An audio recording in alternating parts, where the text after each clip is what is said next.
Childe Rowland and his brothers twain were playing with the ball, and there was their sister Burd in the midst among them all.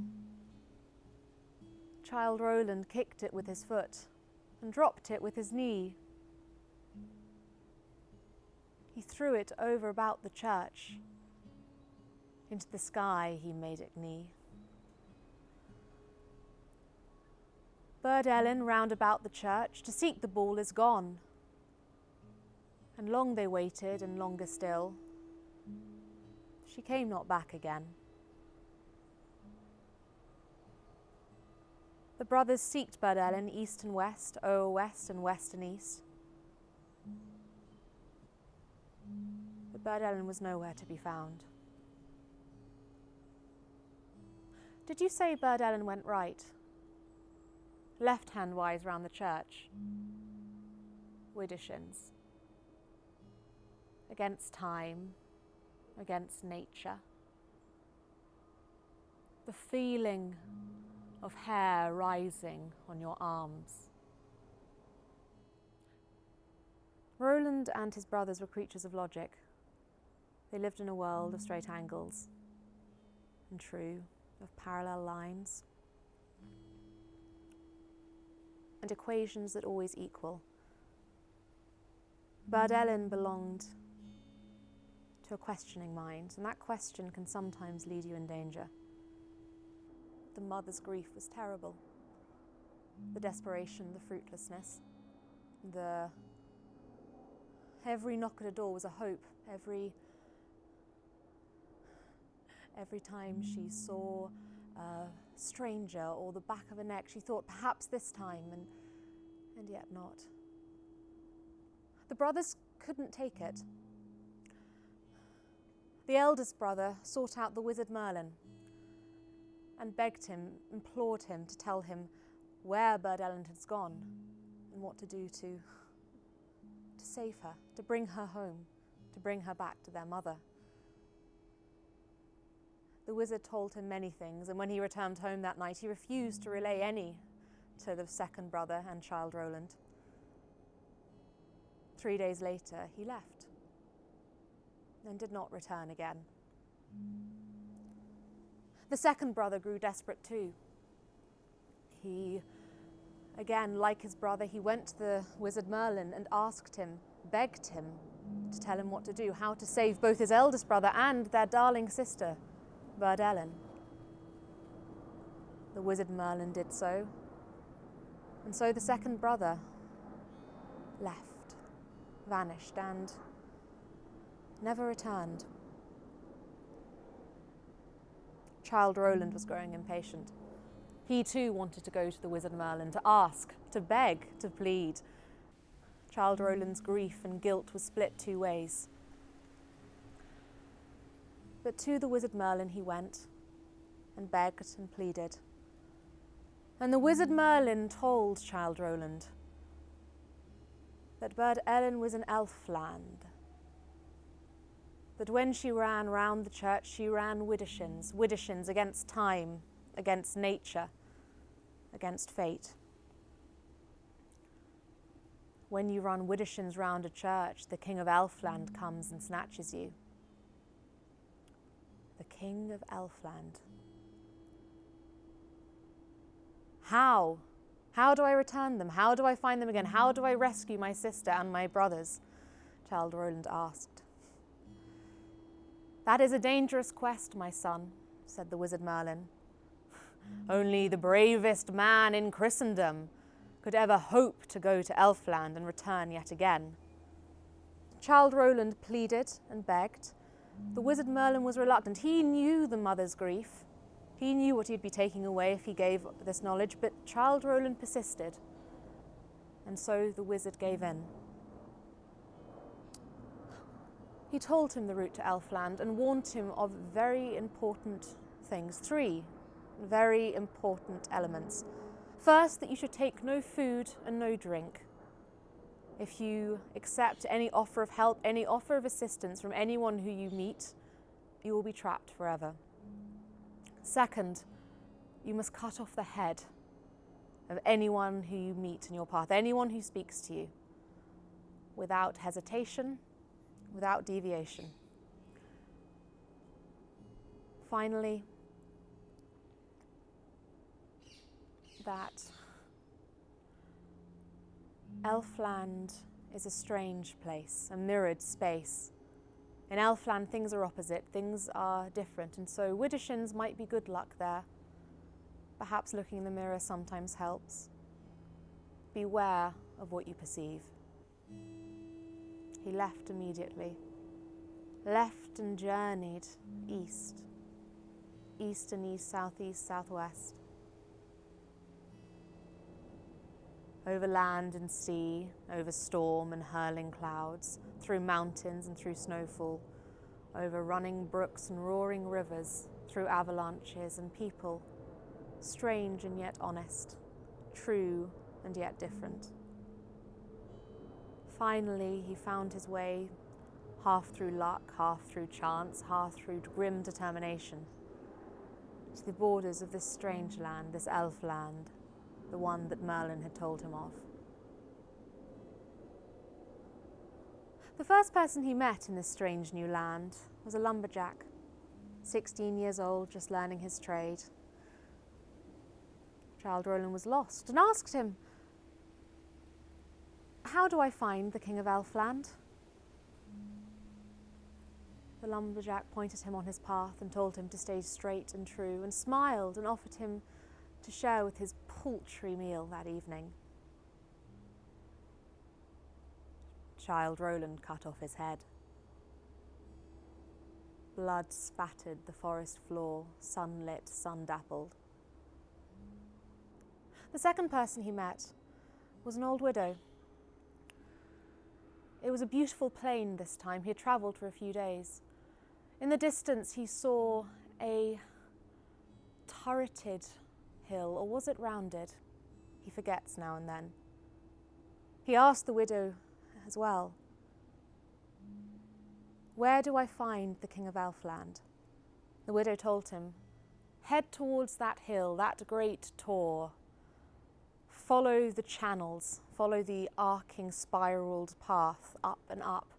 Go widdershins and widdershins, and once you've gone widdershins round the hill,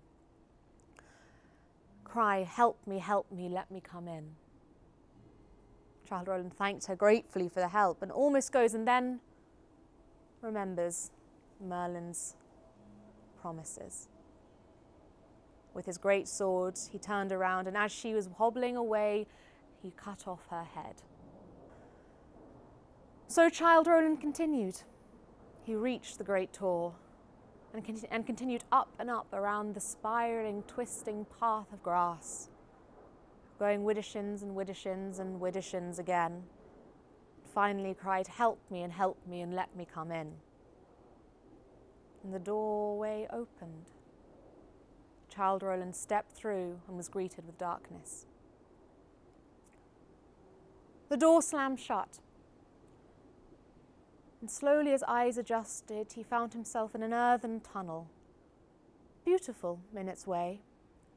He followed it. There was no other route, there was only one true path. He continued and continued, and at the end he found himself in a great hall with vaulted ceilings and sunlight dappling in stained glass, and yet he didn't understand where this light was coming from. It seemed like the sun of a place not from home. At the end of the hall he saw his sister, Burd. She was alive, she was still living. He ran towards her and cried out in his joy. They embraced, and she told him, "What are you doing here, poor luckless fool?" But Childe Rowland was overcome by happiness, overcome, and forgot everything he had been taught before. He saw this great feast behind her and told her that he would tell her everything which he has done, everything going forward. When they sat down, when they ate together, when they began to pretend that all of this had just been a bad dream, Burd was imprisoned by the enchantment of that place. She could not warn him, she could not stop. So she watched in mute horror as he raised the food to his lips.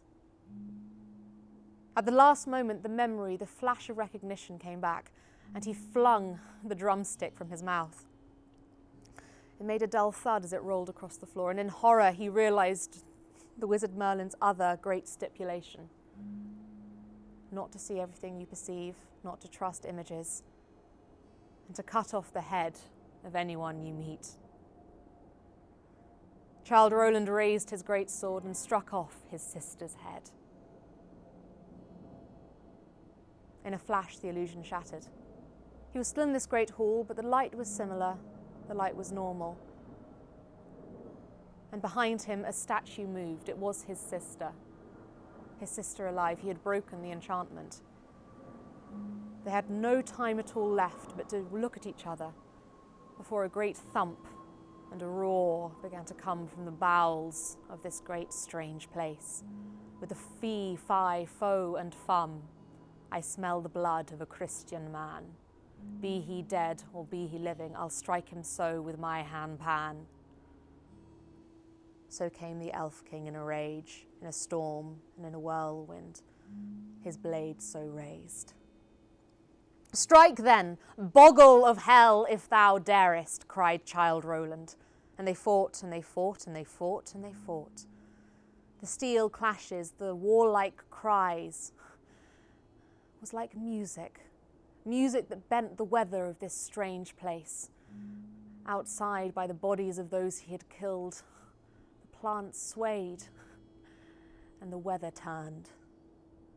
The entire world was reacting to their king's fight, swaying with every blow and every breath, every turn and every almost defeat and victory. They fought, and yet Childe Rowland bested him with a smite and with a quick toss. Was it trickery, or was it strength?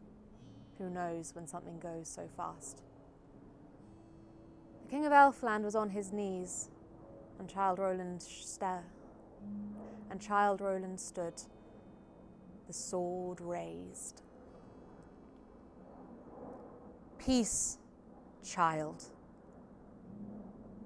Spare my life, and I will break all such enchantments on your sister and your brothers who are yet living.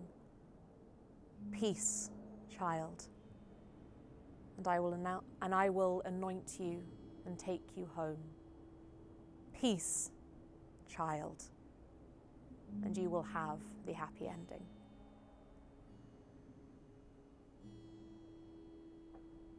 By Merlin's third stipulation, Childe Rowland should not believe, should strike off the head and so continue on the way home with his sister. But as he went to do that bidding, the third, the final, came back to his mind. This mirrored world, this strange world. Perhaps in this strange world, in the centre of this strange world, around the person who is so clearly central to its existence, perhaps here is the time to believe in opposites. His sword had taken 3 lives that day. The 4th felt too far. And to his great shock,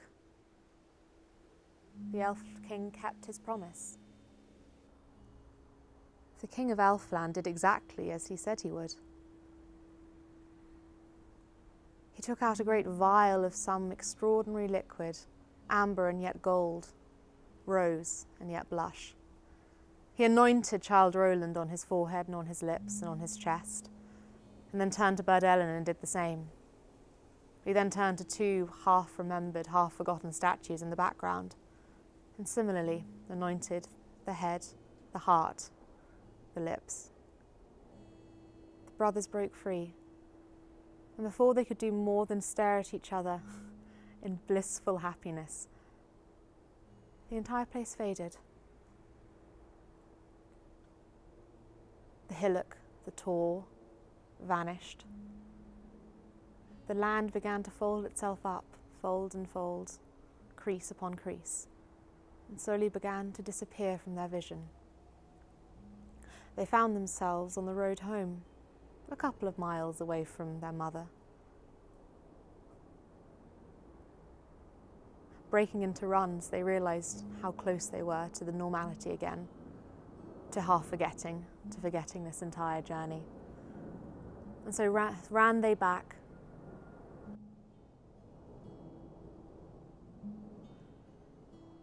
They continue with life and forget in the main. And Burd learns never to run round a church widdershins again.